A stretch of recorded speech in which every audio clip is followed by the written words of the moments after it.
Continuamos aprendiendo de lo que significa vivir una vida de fe. Y estamos viendo como fondo la vida de hombres y mujeres que Dios usó en las Escrituras para mostrarnos el camino de lo que es una vida de fe. En esta ocasión vamos a poner de fondo la vida de Noé. Dice en Hebreos 11:7, por la fe Noé, cuando fue advertido por Dios acerca de cosas que aún no se veían, con temor preparó el arca en que su casa se salvase. Y por esa fe condenó al mundo y fue hecho heredero de la justicia que viene por la fe. Anteriormente habíamos visto que Abel nos habló por medio de su ofrenda, el camino de la fe en el Cordero, es decir, nos mostró a Cristo en la cruz derramando su sangre, y por medio de la fe en su sangre fue declarado justo. Enoc nos enseñó que el andar por la fe en Cristo resucitado y viviendo para agradarle con su mirada puesta en el cielo, a donde fue llevado por su fe. En su caminar en este mundo vivió por su fe hasta que fue llevado por Dios al cielo.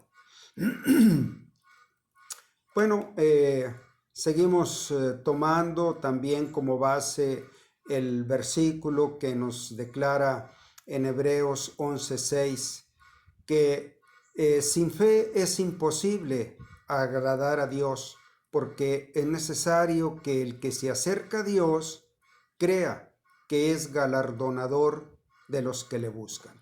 Y verdaderamente el galardón de estos hombres de fe fue muy grande. Por ejemplo, Abel no se relata nada más que él ofreció una ofrenda agradable a Dios, pero su galardón es que Dios nos sigue hablando por la fe de Abel y por su ofrenda agradable. A través de las generaciones y de las culturas, Dios nos sigue hablando por medio de la fe de Abel en aquella ofrenda que era un cordero. Igualmente, Enoc, en medio de una turbulenta humanidad que vivía en las pasiones del pecado sin límite, sin detenimiento, él fue hallado justo y Dios lo llevó al cielo.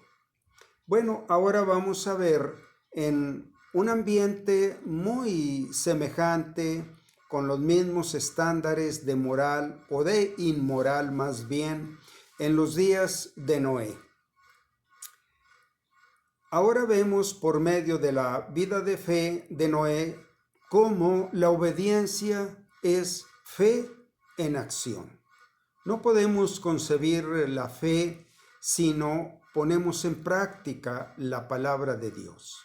Fe es obediencia.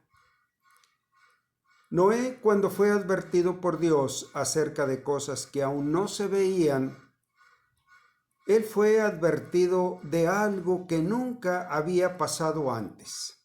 Su fe fue demostrada no solo al creer que llegaría el diluvio, sino el hacer lo que Dios le dijo que hiciera con respecto al diluvio. Con temor preparó el arca en que él y su casa se salvasen. Bueno, el arca es una figura de Cristo. El arca es un medio de salvación provisto por Dios que resiste el juicio. Exactamente eso es lo que Cristo es para nosotros. El gran medio de salvación que Dios proveyó y que resiste el juicio en que nosotros y nuestra casa se puedan salvar. La historia de Noé se encuentra en el libro del Génesis capítulo 6 al 8.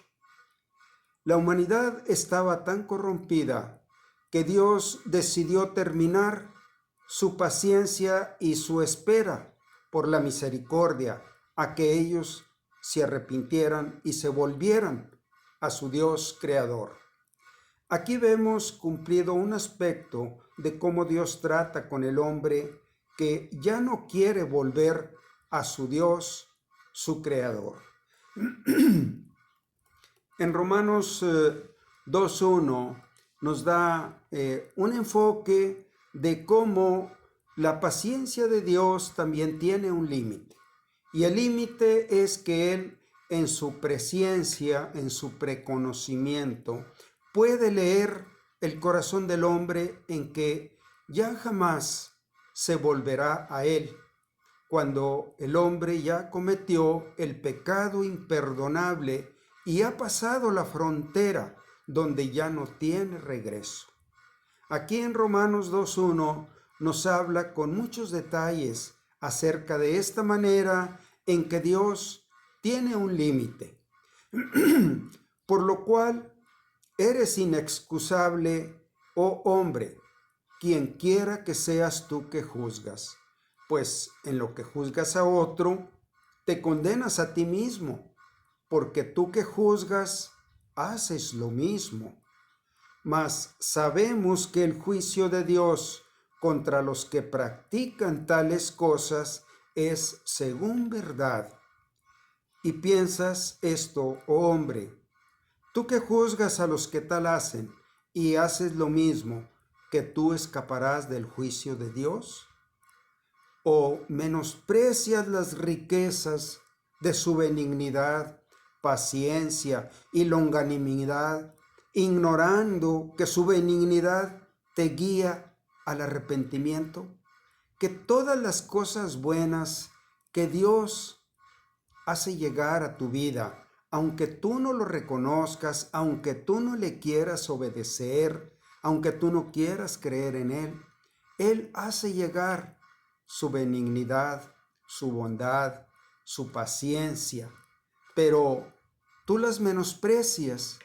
Y es lo que dice aquí, que el fin de esas bondades es para guiarte al arrepentimiento y que tú hagas la paz con un Dios con el cual estás enemistado, estás separado, con el cual tú no quieres convivir.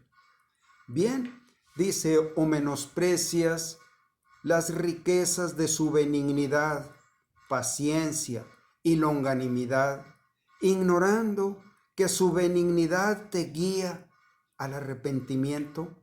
Es para que reacciones, para que tomes en cuenta que Dios es bueno a pesar de tu pecado y que Él tiene una base y una manera en la cual pueden hacer las paces y que Él está deseoso de que tú te vuelvas, que te arrepientas. Bien, pero por tu dureza y por tu corazón no arrepentido, atesoras para ti mismo ira, para el día de la ira y de la revelación del justo juicio de Dios. Dios te dio todas las oportunidades necesarias, posibles, para que tú te arrepintieras, pero no quisiste. Entonces, no te queda más que una horrenda expectación de hervor de fuego que ha de devorar a los adversarios. Sabes que cuando tú no quieres hacer la paz con Dios, tú eres un adversario de Dios, porque estás luchando contra la ley de Dios en tu corazón. Entonces, bueno, ya no queda más. Entonces, Dios tiene un límite para tratar contigo y tú debes de saber, cuidado cuando alguien ya pasó la frontera y ha cometido el pecado de no volver a creer en Dios. Ese es el pecado imperdonable. Cuando tú ya no puedes ni quieres creer en Dios, no puedes regresar atrás jamás. Solo debes pensar que te queda enfrentar el juicio de Dios. Bien, mientras puedas hacerlo, mientras quieras tú humillarte, pedir perdón, aceptar la manera en la que Dios te puede perdonar. ¿Y sabes cuál es esta manera? Que alguien perfectamente santo y justo murió en tu lugar mucho antes de que tú nacieras. Él murió anticipadamente, puso su vida en pago por los pecados. Y ahora que tú has venido a este mundo, Él te busca para que hagas bueno ese don de la salvación por gracia, sin merecerlo.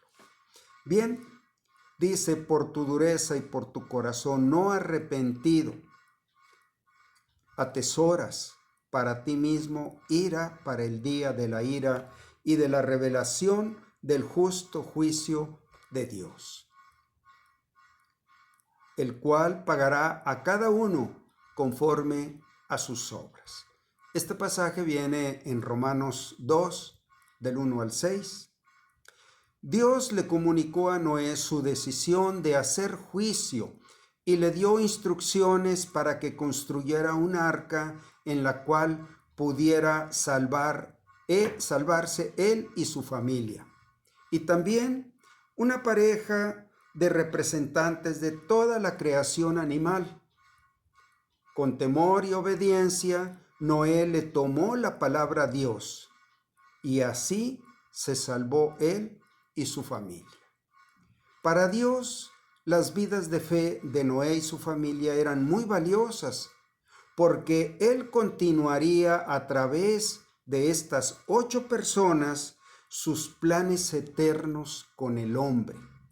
Quedarían solo 8 personas agradando y obedeciendo a Dios sobre la faz de la tierra. Por lo cual, la familia del género humano volvió a multiplicarse y poblar la tierra hasta este día. El Dios que trató con aquella humanidad pasada sigue tratando con esta humanidad presente, descendiente de aquella única familia de fe. Continuamos.